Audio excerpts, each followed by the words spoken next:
আমি ওখান থেকে বারবার বলেছি আমি ওখানে ওই পাশে যাবো, আমাকে বলছে যাওয়া যাবে না। আমি পুলিশকে বলছি কেন যাওয়া যাবে না, আমাকে একটু বলেন জাস্ট। বলছে ওখানে মারামারি হবে, এরপরে ওখানে মারামারি হচ্ছে, আপনি যেতে পারবেন না।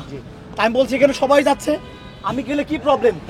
ওখানে একজন দাঁড়িয়ে আমাকে সে বলে আসেন আপনাকে নিয়ে যাবো। আচ্ছা ভাই, সে আমাকে এই কথা বলে আমার মুখে চড় মেরে দিচ্ছে। আচ্ছা একটা মিনিট, আপনার পরিচয় কি? আচ্ছা দাঁড়ান। আমি বাংলাদেশ ইসলামী ছাত্র শিবির ঢাকা কলেজের প্রশিক্ষণ বিষয়ক সম্পাদক। আচ্ছা ভাই, আপনাকে কি বলে তারা মারধর করলো? আমাকে তারা বলছে আমি নাকি আমলিক করি। তারা হচ্ছে এখানে, আমি কারো পলিটিক্যাল পরিচয় জানি না। না আমি বলি ভাই, আমি বলি আমরা যখন এখানে আসছি আমরা আপনাকে সেভ করছি না ভাই, আমাকে কেউ সেভ করে নাই। নো, ওয়ালটন এখন দেশের সীমানা পেরিয়ে পৌঁছে গিয়েছে 50টিরও বেশি দেশে। ওয়ালটন, ঘরে ঘরে, বিশ্বজুড়ে। এখানে এমন একজন পার্সন ছিল না যারা আমাকে সেভ করেছে। এবং আমি পুলিশ প্রশাসনকে বারবার রিকোয়েস্ট করেছি প্লিজ আপনারা এখানে আসুন, কথাটা শুনুন আমার। তারা আমার কথা শুনে নাই ভাইয়া, তারা আমাকে আঘাত করছে। আরে আমি সেভ করছি রে ভাই।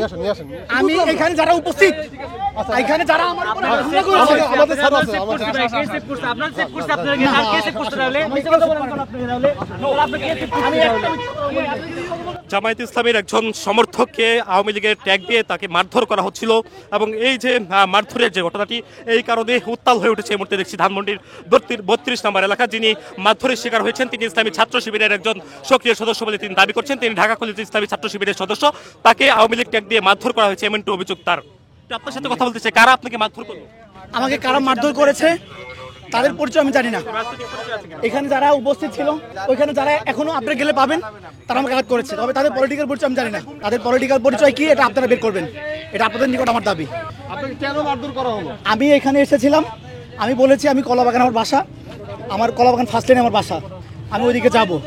একথা যখন আমি বলছি তখন তারা আমাকে বলছে এদিকে যাওয়া যাবে না। তুমি আপনার রাজনৈতিক পরিচয় দিয়েছিলেন? না, আমি রাজনৈতিক পরিচয় দিইনি।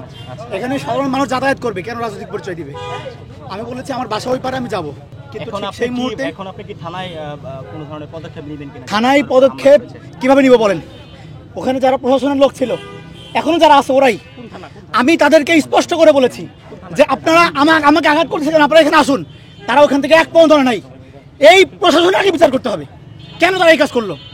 একজন মানুষ সে দোষী হোক নির্দোষ হোক, তাদের প্রশাসনের সামনে কিভাবে একজন মানুষকে হাত তুলতে পারে? পুলিশ তো নিরাপত্তার দায়িত্ব ছিল, পুলিশ কি তার? পুলিশ কোনো নিরাপত্তা দায়িত্ব এখানে নাই। পুলিশ কারো হাতে জিম্মি রয়েছে আমি মনে করি।